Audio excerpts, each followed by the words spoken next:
How about you? Where did your courage come from to not only step out and create to write the book? That can be scary for some people. Where did that Yeah. courage come from? Yeah. So I knew I wanted to write since I've been about 14 years old. My mom and I talk about the exact moment in our home where we were growing up, and still remember where the sunbeam was coming in and all of it.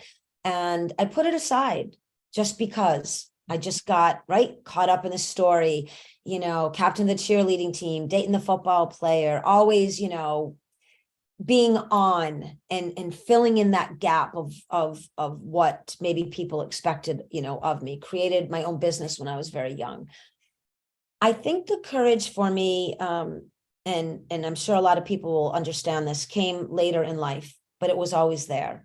And I think the courage to listen to that knowing earlier is something that now, through the science of empowerment and all of my coaching and speaking, this is why I'm so passionate about it. Don't wait.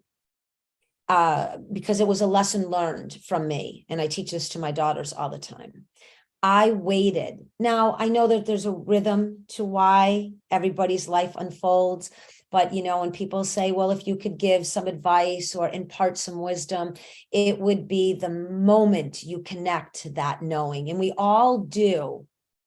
Don't sidestep it. And you talked about something a few minutes ago, and I call it suspending the doubt, suspending the fear. And yes, when we are up against some very real life challenges, bankruptcy or divorce or losing a loved one and illness and all of that, this is never to say, oh, just, put some positive spin and become empowered through this process. No, it is to be strong enough to be vulnerable. Go into that vulnerability and feel it and let it encompass you. But then understand the skill of recalibration. Don't let it get to you so much that it becomes this big monkey on your back and it weighs you down and it curves your shoulders in and your head is down.